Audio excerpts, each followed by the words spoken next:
Please rise for the pledge.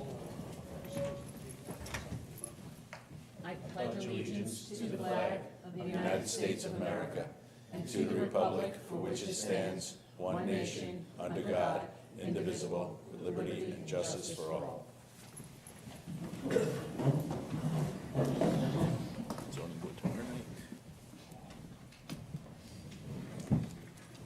Good evening. Welcome to the April 27th Planning Board meeting.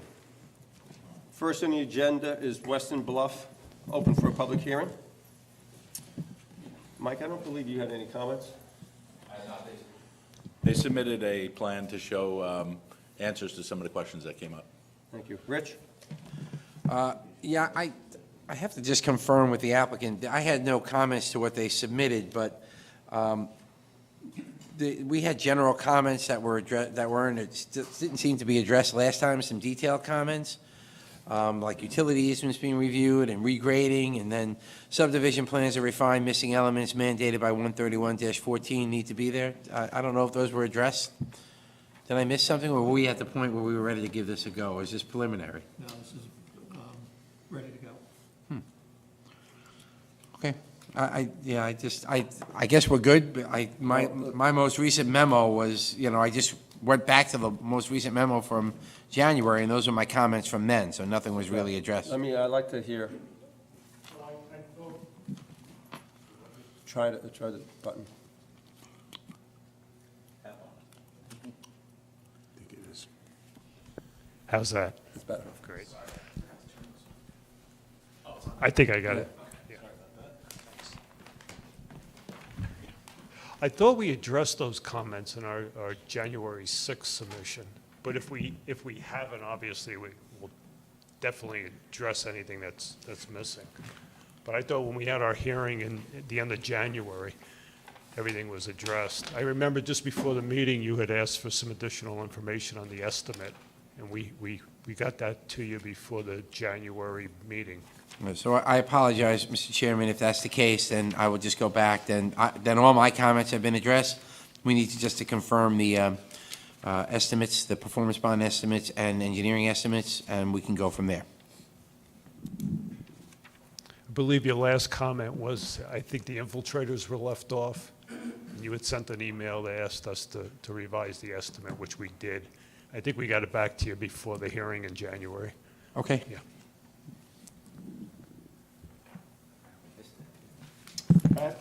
And at the last meeting, Mr. Chairman, some of the public hearing comments related really to construction management issues.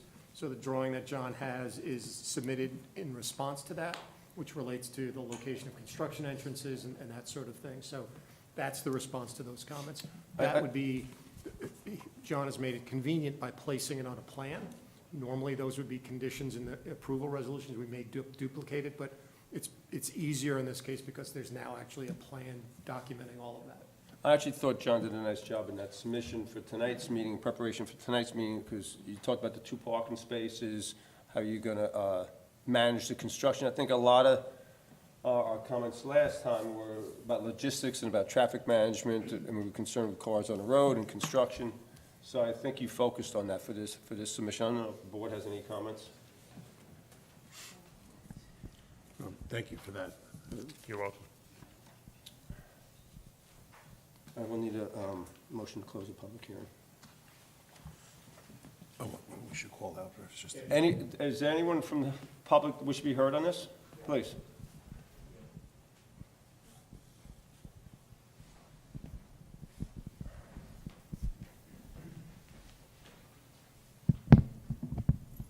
Hello, can you hear me?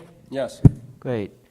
I'm James Comedy from Carmel, on the ancestral land of the Wappinger people, and I speak for the trees. As a rule, I don't like any development which destroys our natural plants. So being the agenda for this plan, I'm unhappy with the environmental damage necessary to build it. However, I am happy with the plan to plant evergreens in their place. I wonder, given the climate crisis we face and the local beauty of our trees, if a greater planting effort can be planned for this project. I think that's a good way to offset the damage it's expecting to cause. Even a simple donation to tree planters, like the Arbor Day Foundation, would be a welcome clause in this plan for me. What do you all think? Thank you for your comments. Rich, have you discussed or have you reviewed anything with tree planting? Or can I ask the applicant to speak on that, if you do have any current plans? As the board understands, with the design of the project, we, instead of having 3 individual driveways, we used common driveways to reduce the disturbance to the site. We avoided the steep slopes, so all the trees are still remaining on the steep slopes. The areas that will be clear on the site is probably about less than 15 to 20% of the site. All the home sites will have their landscape plans when the actual site plans are submitted to the building department. The stormwater basins will be landscaped as per DEP review and approval so far. And we have proposed specifically some screening to the neighboring lot adjacent to Lot 3, just because it's the closest residence. So indeed, you are planting. Oh, absolutely. We will. Yeah, Mr. Chairman, there's a landscaping plan included in your plan set. Yeah. Along with the tree removal plan, so there are trees going to be removed because they got to put access and get to the home, and then they have a planting plan also. Thank you. I'm glad to know you're being stewards of the environment in your project. Thank you. And thank you for your question.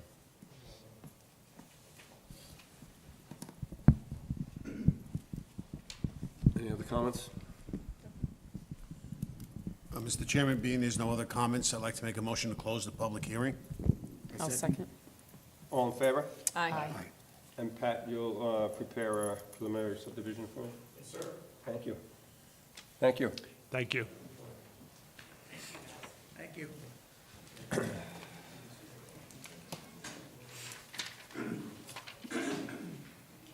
Next on the agenda, Shallow Stream Properties, 145 and 153 Shinnedagan Hill Road. Paul. Good evening. Mike?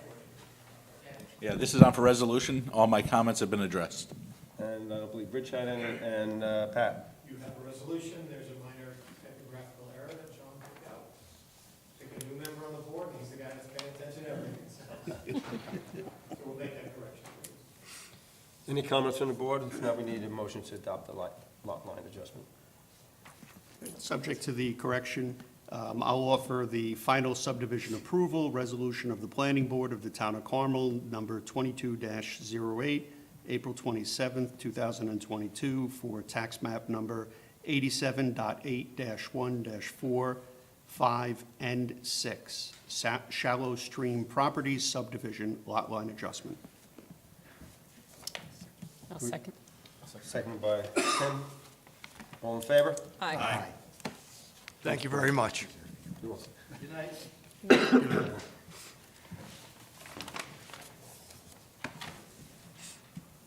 Next on the agenda, the MAG and the Demi 552 Route 6 amended site plan.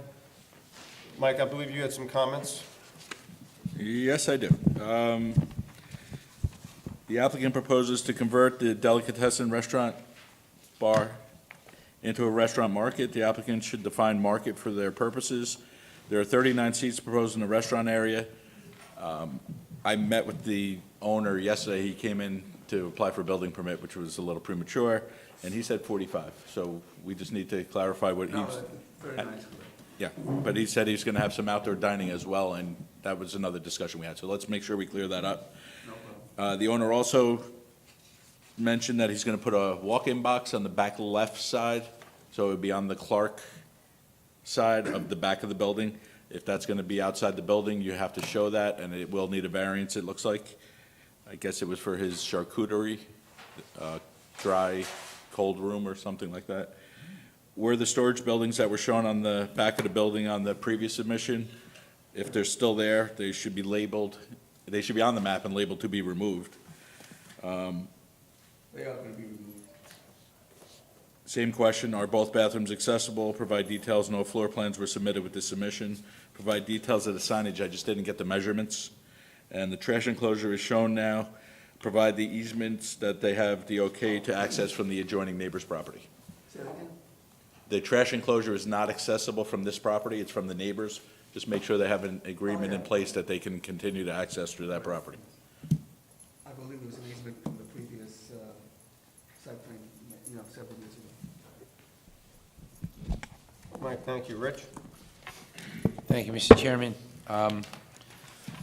Referrals required for this. This is the application to convert a deli to a restaurant.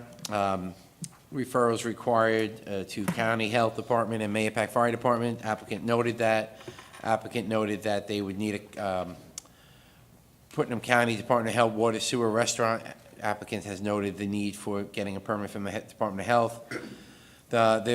Joel called me earlier, there appears to be a stormwater line passing through the property, and easement should be provided. Joel mentioned that there was not an easement, that has been there ad infinitum. We need to really do a little, I think we need to do a little more research, or certainly let everybody know what's going on with that easement, because if something has to get done there, and we're putting something on top of that stormwater line and it fails, that's an issue, right? Provide documentation that the monitoring wells are terminated. Joel noted that in his email to us, or letter to us.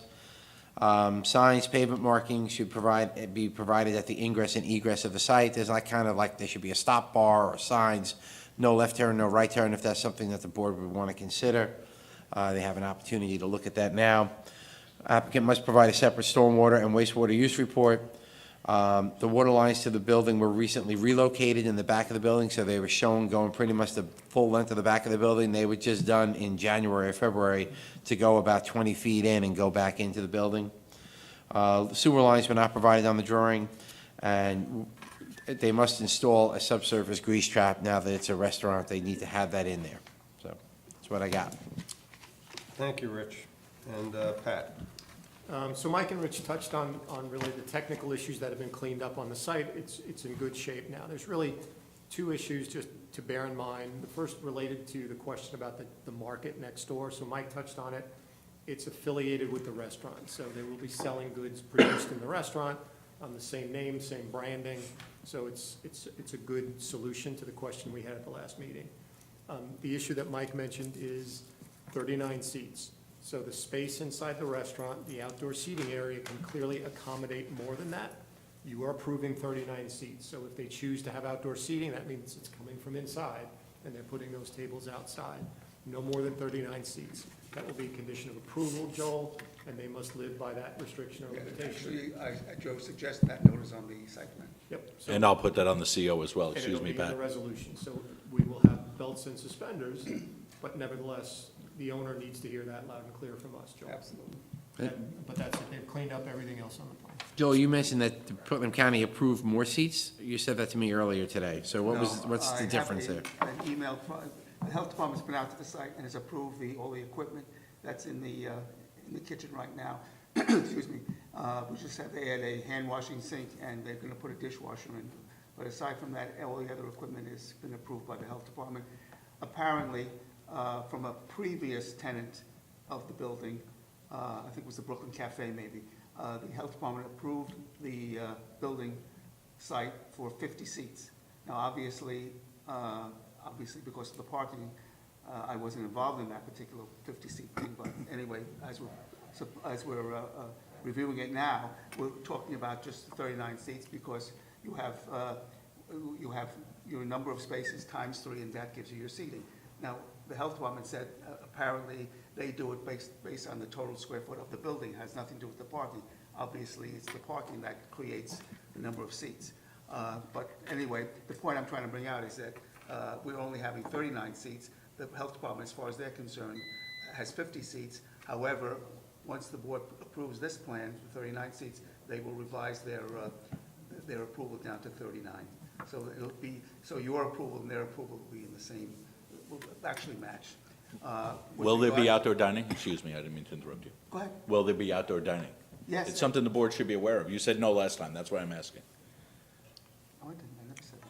No, if you look at the site plan, it specifically says it, because I had, you weren't at that meeting, right? I had that meeting with Pat, and we decided that the total number of seats anytime would be 39. Okay. The outdoor dining would be for people waiting for a seat, or if it's, weather is good enough, let's say they want to have 2 or 3 tables out there, they will have to eliminate 2 or 3 tables inside. So Literally to- carry them out from in. Correct. Good. So in other words, again, because of the parking, the total number of seats will not exceed 39. Now, So parking's, I'm sorry. Yeah, no, please. So parking is dictating what's happening indoor and outdoor. That's correct. That's why. Because in this day and age, everybody loves to dine outdoors. And not that, I'm just asking, there's no other way to get more seating? More parking. You know, I, Well, yeah, I mean, If you've I been- understand that, If you've but been to the it's. site, if you look at it, it's almost like a triangle. Yes, right? I'm still And, familiar with it. We've basically maxed out, the parking, there's really no other place to put parking. What about across the street? Could they get an easement for that vacant lot? Are you talking about this lot over here? Yes. Is that the card lot? Do you know, is that a municipal parking lot or It is not private? privately owned. That belongs to the card lot? Next to Card it, store? Yeah. No, it's one, yeah, right next to the card store is that big parking lot, and then I think then there's the a laundromat. wash, laundry. laundromat. Yeah, Might be right. worth exploring. It's either because Mr. I hate to Gilmore. see you reduce, What's that? carry tables in and out. Yeah. It may be Mr. Gilmore, the owner, Oh, who was the first applicant on tonight. Vicky, you had a Yeah, I comment? had a quick question. So if it's based on parking, are we figuring 2 people per car, 4 people per car? I mean.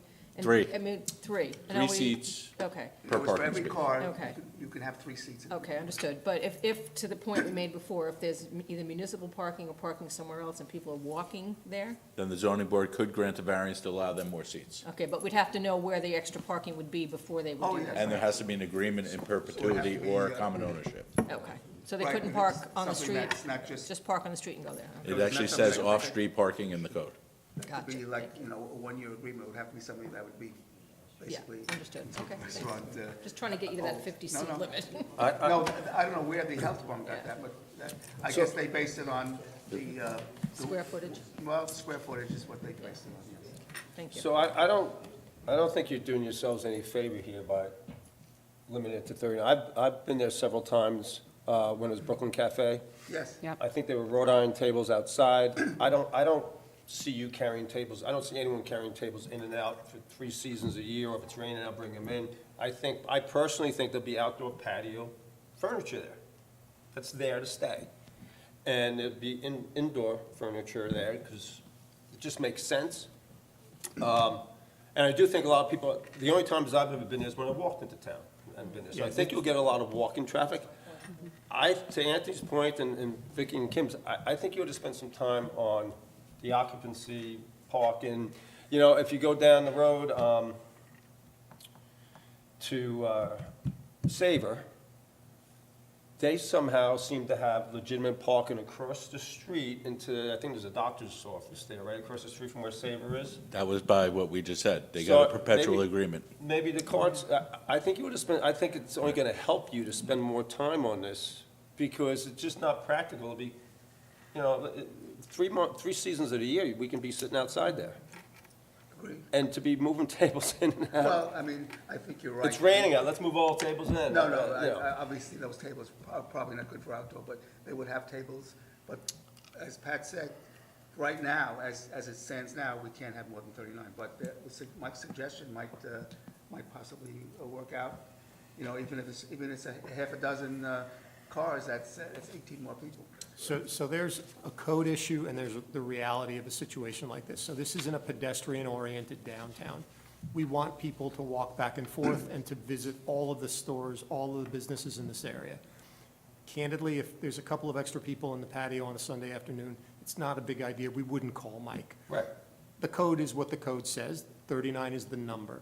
But there's a practical side to this too, and we wouldn't want to shut down a profitable business for the sake of an extra couple sitting at a table on a Sunday afternoon. So there's a little bit of flexibility, and Mike doesn't want to hear me say this, but in order to accommodate a business where there is a lot of walk-in business that you indicated, Mr. Chairman. So I think there's a reality to how this will operate in addition to the code requirements, which is going to be a condition of approval and will be enforceable. So if there's 100 seats on the property, we have a problem. But if there's a couple of extra tables or someone waiting to get inside, I don't think that's a bad thing, and God bless the business, and I hope it does great. If down the road they procure additional parking, They can come back here? Now they have the ability to have 100 tables perhaps if they can rent space And across not the to street slow or you up something with this, like Joe, that. is what I'm getting at. Say it again? Not to slow you up. Well, with what you okay, I have in front appreciate of that, us. but that's a But good also suggestion. to look at, Because, I you just know, think community-wise and to get something, business-wise, I think it would be a good idea. as Mike wanted, a perpetual thing, that could take, several months before, if the owner is willing to even do it. So, yes, we would like, obviously not to be held up. Restaurants are very fragile businesses, and sometimes it's that one or two extra tables that makes all the difference in the world. So if we can help a business prosper, so be it. I think, Joel, the advice is good advice. See if you can find some extra parking, that might help you. But Well, we- well, even further to that, we're talking about parking, but people take Uber all the time. They want to take Uber to the restaurant and go back. I mean, that's more people, not a car. So if you can get the head count, somehow expand it. If we were, Vicki, it's a good point. If we Yeah. were to look at our parking regulations really carefully these days, they'd probably be adjusted to Yeah. things just like you're suggesting. So I don't think it's a crisis kind of condition on this property, and I think we'll do the best we can. Just a few other points that were brought up by Mike and Rich. I happen to agree with Mike when it says, that I do not think it's a good idea to put the walk-in box over the gas and electric to the building. I don't think No. I don't think you would do that at home. I don't know why you would. No, let's stop right there. That's not our intention. I guess when the owner spoke to Mike, he didn't explain. The gas line and the electric line will be moved so that it will not interfere with the walk-in box. It's going to go up, around, and back again. Do we have drawings on that? Actually, well, when this was submitted, I guess, a couple of weeks ago, but we have updated the drawings, which indicates that both the gas and the electric will go up and over the walk-in box and will certainly not go through it. That was never our intention. But unfortunately, the owner, when he spoke to Mike, didn't fully explain it. And what about the stormwater line passing through the property? Is that- Well, something, since it was not, since the gas station was gone, which goes back to the late 1990s, we've had several site plans through this board, and this is the first time anyone has brought up this fact. So I would have to guess, since it was never brought up by the planning board, and it's been to the planning board at least 2 or 3 different tenants, this is the first time it's been mentioned, so I'm guessing that there is none. And that actually, and correct me if I'm wrong, Joe Charbonneau. Are you there? I can hardly see you. No, seriously, the easement would have to be between the town and the owner of the property, not the tenant, am I correct? You're talking about parking, what are you No, the easement. The easement for the stormwater would have to be between the owner and the. Right, not the tenant. Right, that's right. So I'd have to speak to Mr. Lupinacci to, And I seem to remember these easements coming up as an issue, or maybe the issue is with the building department, because there was pavement done out there, and the question was whether or not they paved over some of the areas that, Pavers. yeah. Patio is over the top, right? yes, I believe one of the lines, one of the drainage line goes under the patio, yes. That's the, we're referring. Yeah, so that could be a problem down the road if they need to gain access to that. You certainly don't want a crew ripping up your pavers. No, but the good thing about it, there's a catch basin at one end, and there's a catch basin at the other end, so you can get access. And the pavers, can be, if God forbid they had to replace the pipe, that could be done too. I'd like to see a couple more, Rich's, I'd just like to see a little bit more clarity. For instance, Separate water and wastewater use report, install a subsurface grease trap. You well, mentioned isn't this- that more or less building department? I mean, that's all interior stuff. Right. Nothing to do with the site. No, that's outdoors. That gets connected to the sewer line. It's a separate line completely. No, I'm talking about the grease trap. We're talking about the report on the water and sewer. That's basically to do with, I mean, that I'm going to get you. That's no problem. And the grease trap I told them about, so that will be That's taken. what, that's what I'm What just- about the walk-in box? What about it? Where's it going? It's on the site plan. Could you, I'm looking over here, would you mind pointing it out, please, Joe? Back left. We're trying to find. So you need a variance for that? Well, does a walk-in box require the same setbacks as a building? Oh, okay. Yeah, and it wasn't shown on the one I had. We're trying to find it on Anthony's, we can't find it either. In your, the attachment to your April 15th submission, No. You're right, because this whole question about the walk-in box just came up within When did he come over? About 2 days ago? He came over on April 25th, so 2 days ago. Yeah, and so that's, I didn't know about it until 2 days ago. We drew it so that you could see it, but it was not on the submission, which was 2 weeks It's ago. on that diagram? Can you point to it? Yeah, right. Yeah, but- Well, Okay. I think we have a lot of good dialogue today, mostly to help, right? Well, we appreciate that. To work in the parking and the business. Let's just clean up things and talk to Rose about getting on the next agenda in 2 weeks. I just like this a little bit smoother, like a little bit more questions answered, Well- T's crossed and I's dotted. 2 weeks is not. Oh, no, but can you do me one favor, because we'll come back in 2 weeks, there's no problem, and we'll update everything. But can we at least get to the zoning board, because otherwise we'll lose 2 months. Because if we cut, your next meeting is the second Thursday of the month, and I'll be too late to get on the May agenda. I just haven't seen a map with it, so I don't know what numbers to give. And, you know, honestly, this is the second time we've seen this. I mean, I think we need some time on this. I just think there's too many unanswered questions, and we need some I's dotted and T's crossed. I don't know if comments are from anyone else on the board, but, Yeah, it sounds that way. okay, thanks, Joe. Thank you. There's literally a page and a half of comments, so.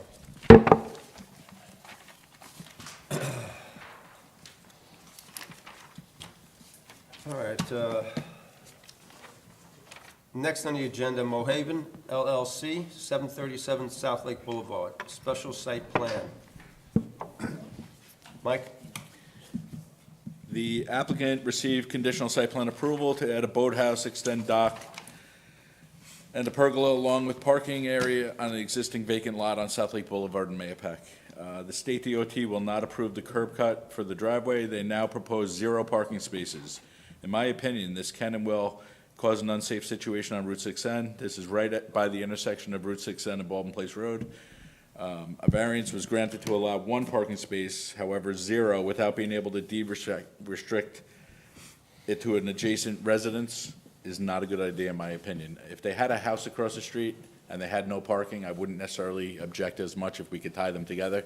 But there's gonna be 0 parking there, and what do we do with, I mean, it's already a problem parking around the lake. We're trying to, You know, Pat and I were talking about this in preparation for tonight's meeting. We said, we were trying to find another property that doesn't have 1 parking space. And I don't know if we found one, so I hear you, Mike. and in our master plan meeting, we were talking about this also, the importance of keeping the cars off of Route 6, outside the white line. It's really an issue. It's a challenging piece of property, no doubt about it.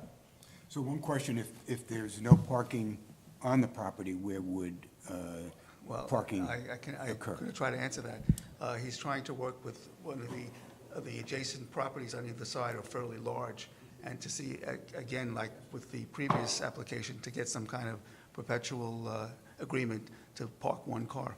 So why don't you see if you can get that and then come back? This into- all came up in the last half hour. Let me ask Rich and Pat to weigh in, then we'll bring it back to the board. I sidelined this a little. Rich? So you see me talking to Pat here, this had received conditional approval. I'm looking back at my prior memo, and, one of the last things were October 29th, 2020. I don't know if that was, I believe my last memo was around that timeframe. And there were comments that I had back then that I don't believe were addressed, so but we gave conditional approval. So I need to go back, that's 2 tonight that I had that happen with, so something is going on with this, because I don't remember the public hearing for Western Bluff. I don't remember conditional approval for this, though it was given. Now, Joel, you went to ECB for this already, right? It's all taken care of, yes. Did you submit a floodplain application? I did, yes, I did, to you. Now, those are what my comments are here. I don't have those records here with this, so I don't Yes, know what's and going on with that. Also, there was a fee that was involved. Was that, and I'm going to ask, because a lot of new board members here, after Pat speaks, I'm going to ask you to give us an overview of the project. 'Cause Sure. Let me just I'm finish. very familiar, I've kayaked by it, I've driven by it, but I like to get an update after Pat speaks. Right, And so Rich, I is that just the last one time? more- 2020, October 2020? That was the last date I had. I need to go back. When I went back, I worked on this over the weekend. I grabbed my most recent memo. My most recent memo was somewhere in 2020, along with Western Bluff. So again, I could be wrong, and I apologize if I am, but I went through my files and didn't find it in there. The one thing that you should be concerned about, though, is Site plan, the site distance calculations, that was a big issue for the DOT. The drawings that were provided did provide it, but it's showing it higher than what I think the DOT was wanting to see. So again, that was an issue with that whole thing, was pulling out, and you have the pole there, and you have that whole issue. So Yep. those were provided, however, again, it was the DOT's bigger concern with that. Yep. Pat? So, as you indicated, Mr. Joel can give you the history of this. It was fairly elaborate. We spent a good deal of time with this. We've heard Joel say the DOT is not going to allow him to do this. We haven't heard from the DOT, so we need some correspondence. Of We course. need something from the DOT saying no. If the DOT is preventing access into private property, number one, that's pretty unprecedented, and that's fairly significant. But to follow up on Mike's point, it's also fatal to the use of a private property with no principal structure that has an accessory recreational structure on it. How do you get there? Where do you park? People aren't going to walk there with their coolers and so forth. Somebody's driving to there, and they've got to park somewhere. So it's a problem. What'll happen is they'll jump the curb and park on the property. That's what will occur.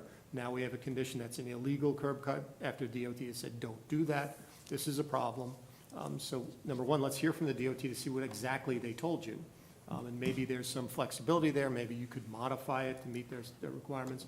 We just don't know, Joel. So let's hear from DOT. But to reinforce Mike's point, if there's no parking on the property, that's a real problem. And I happen to agree with you on that, Pat. Joel, just let me ask you to give us an overview, or anyone that's here to give an overview of where to start out. Well, this started a long time ago, 20 years ago, actually. Anyway, this is a piece of property, as the consultant said, along Route 6, and after going through the ECB and many changes based on the board's comments, we made this following is what we're proposing now. Is the code allows a dock to go out 25 feet from the shoreline. This dock does not, so one of the things that we're going to do is to basically bring it out to the 25-foot line. That's number one. Number two, we're also going to put a pergola in here, which I apologize. If I knew we were going to go through this, I would have brought we have renderings, which most of the board members have seen, showing that. And also we have a small boathouse here for changing and stuff like that. And then we also have a... Not a boathouse, a bathhouse. A bathhouse, I'm sorry. And then we also have a rain garden here to take care of the drainage from the roof of the bathhouse and any areas over here.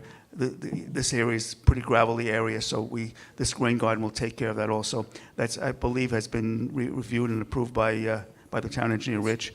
So basically, you're talking about three things: extending the dock, adding a pergola, and putting in a bathhouse. Joel, this is a challenging piece of property, not for other board members. Can you just tell them the dimensions of the Oh, of course. piece? That's Yes. why you have some challenges here. Yes, the property is 68 feet from the road to the shore of the lake, and in width, it is 15 feet. So it's 15 by 68, yes, 68, 15 by 68. So 15, 68. Thank you. And Joel, will any of the structures on the property have access to the roof? No. That was one of the things that the board Right. objected Just to, and wanted that to was make sure. removed almost 20 years ago. And there was some discussion about, if I recall, about the fence. Either the location of the fence, or I think somebody on the board made a suggestion about using the property a little bit better. Built the fence into, you addressed that, I believe you did. Yes, I think the fence, yes, that was addressed. I think what the problem was is that the fence that was on the west side was actually off the property, so yeah, that will be corrected. Plus, you wanted to have access for EMS, God forbid they have to go there. Yeah. Right, That yeah, was oh, my that's right, discussion. that's the other thing too, that's right. We reduced the size of the bathhouse so EMS could get on either side, because, yes, that's absolutely correct. Thank you for reminding me. And can you just review how a boat would access, I should say, park along the dock? Yeah, the boats will be parked out over here at the end of the dock, and obviously they can walk on the dock and get into the property. And what's the width of the dock? The width of the dock is the width of the property, 15 feet. If the width of the dock is the same width of the property, so your boat's gonna be parked in front of the neighbor's property? No, Parking no, it on. it'll be parked at the end of the dock. Oh, okay, you got, Yeah. gotcha. No. It's interesting you happen to mention that, but if you look at the survey, I can see it here. yeah, and also the neighbor's dock is on my client's property, but that's another story. So Joel, if you extend the dock out 25 feet, and your right to use, goes out 25 feet, and then you park the boat, aren't you then encroaching a few? No, the boat will be parked at the end, because we can't go left or east or west, because that's not our property. So, Right, but my point is, the end of the dock is gonna be 25 feet out. That's what the code allows. What the code allows. Yes. Now, if you park a boat at the end of the 25-foot dock, a boat is maybe, 4 or 5 feet wide. So now, are you Nope. going? No, because the dock is 15 foot wide, so that, the answer is, Fingers, right? The code says that no dock shall extend more than 25 feet from the high water mark.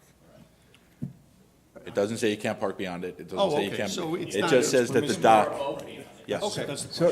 But the dock itself can only be 25 feet from the I high got water mark. that. so let me just make an observation. I mean, Sure. if the dock is only 15 feet wide, most boats, power boats on the lake are longer than 15 feet.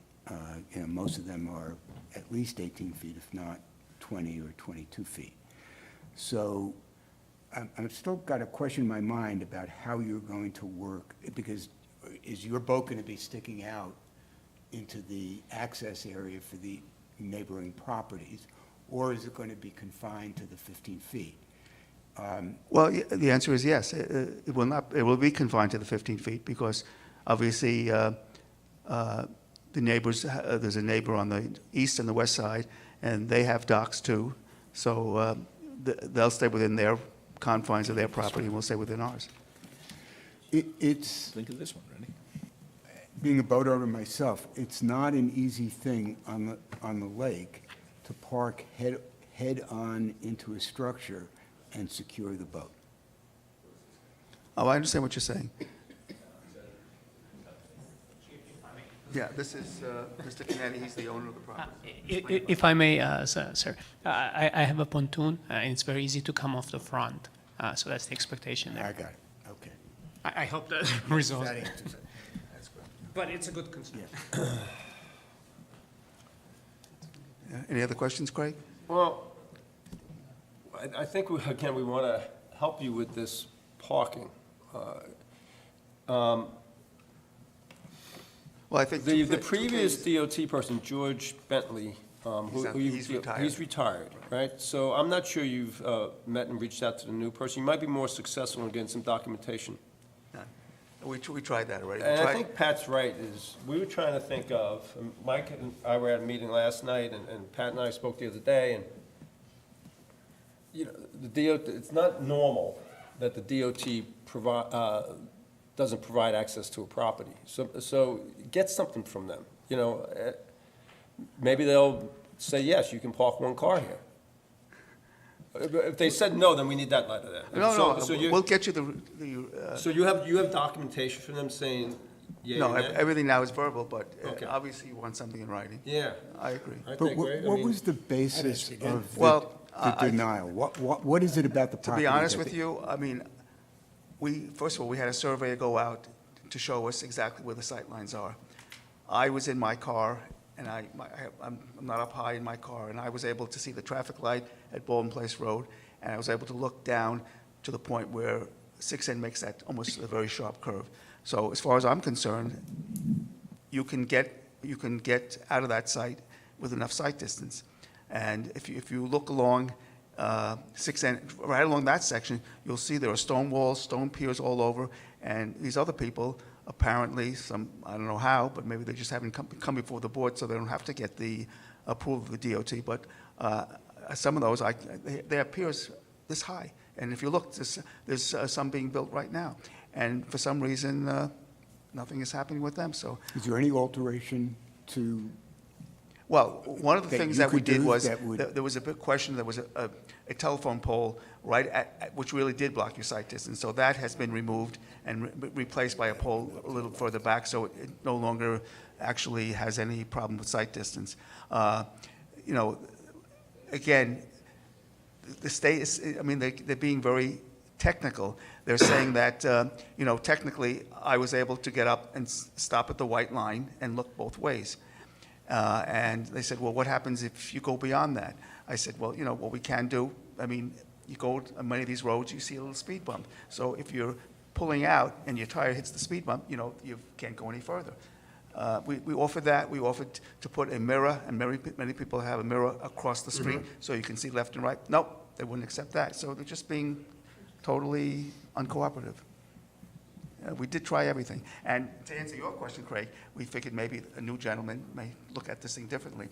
Unfortunately, the assistant who was involved with Mr. Bentley was still there, and she must have filled him in on Bentley's Well, comments. I think you need to go meet with them, because I've heard positive things about his replacement and how some people work pretty well with him, so. We're certainly willing to try it again. Yeah, I don't think you want to go in front of the ZBA now asking for no parking on that piece of property. I think you limit yourself tremendously. I think you got to go give it another try with the DOT, and so. I'm willing to give it one more try. Tell them what we're doing, tell them what we're asking you to do, you know, Okay. so, okay. Yeah, actually, you know something? If it's possible, or maybe we just take the minutes of this meeting, but just to, you know, put down your comments and your feelings about this, and again, we actually spent, you know, quite a bit of money with the survey to make sure that those site distance lines going all the way out to the curve in 6N and out to the traffic light at Baldwin Place Road. I think what you want to do is, we need something on file from the DOT either way. So, Mr. Chairman, we had another example of a driveway access issue and DOT with the fuel facility. And we met with DOT out at the site. So right now, what Joel is describing is, I could see both ways. This is a state highway, and the AASHTO site distance requirement is a certain number, and probably doesn't meet that. But is it 2 feet shy, or is it 500 feet shy? We don't know. When the DOT hears our issues, they may have a different opinion, whether they could modify their standard or not. Their standards are fixed, but they modify their standards periodically, so they don't know our position. Also, if they realize that they are preventing access onto property, that's a significant decision. State's saying you can't use your property. That's what this decision is effectively saying. I don't know that they've said that, or are they saying there might be alternatives to allow you to use your property? We got to talk to the state. We have to hear from them directly, and I think, to use your example, Mr. Chairman, at that other project, let's all meet out at the site. Yeah, and I was part of that meeting at the other side, as was Rich and a few others, so. Can only benefit, can't hurt. Thank you very much, Mr. Cleary. So, just to reinforce, I mean, we with Joe, we offered, we said, as an owner, I'm willing to go anything that is within my ability to do, I'm willing to do. If I need to demolish a piece of the retaining wall, which is within my property, and I can do, I said, I'm happy to do that, to expand the entrance, to make it as wide as possible. What we discussed with Mr. Bentley was that, theoretically, what may be allowed is to back into the property from Route 6, and that would make the minimum disruption in the traffic. This way, you know, the other lane will be completely unhindered, and there's plenty of sight on both ends. And frankly, I don't see how that shouldn't be possible. But after inquiring, it took a while during COVID to prepare the sightlines. Because the surveyors were, very busy, and it took a couple of months. By the time I got back to DOT, they said, oh, Mr. Bentley has retired, and our view is that, we really can't do that. I said, well, can we please have a discussion? I mean, I obviously invested a lot of time and effort and expenses into this, and, it's really not unusual compared to what is common. I said, well, we will do lights, we'll do whatever is reasonable to do that, to make it safe. Plus, we're not talking a busy intersection. We're talking, one parcel with one car on a bright sunny day through some of the summer days, right? I mean, it's not a real traffic. It's not a year-round Route situation. 6N is. Yeah. Route 6N is a crazy road. Yeah. Okay, I want to make sure you, so your thing is only one car here and there, but the road is the problem. And that's what the issue is. Even if you had to make a right-hand exit out of there, yeah, limit yourself to Or, that. we're willing to do that too. Yeah, exactly. Right turn only, yeah. How far down the road is your other house, or your other property? It's near the curve. I don't know what that means. About How 200 far? yards, maybe. 200 yards, give or take. 200 yards, okay, Yeah. too far. I was thinking maybe give himself an easement and meet that section of code also. But it's too far. So, It can only be 200 feet. I'm happy to meet you out there, we can schedule a time. Oh, with thank the you. Okay, so DOT. we'll try to set that up then. Okay? Thank you, much appreciated. You're very welcome. And we'll try to do it less than fourscore and 20 years. Hence the whole delay. Yeah. Yeah, it's been a long time. Well, it's still a little chilly out, so you got a little bit of time. Anything else from the board, any other comments? Well, from thank the you very board? much, No. and we'll set up that meeting. Okay, thank you.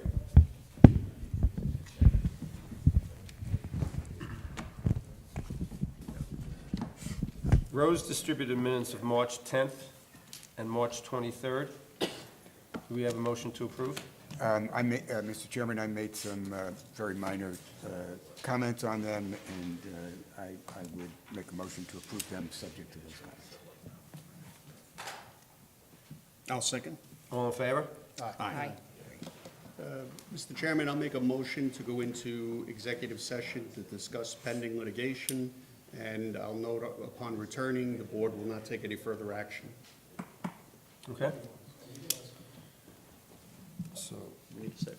Mr. Chairman, you have to invite in anyone else that you'd like to be at the meeting. So you have Joe, or if you want us to be invited. Yes, actually,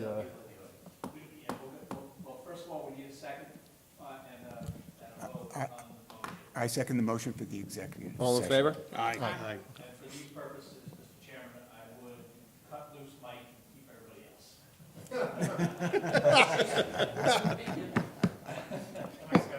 Yes. Thank you for coming tonight. Thank you for coming.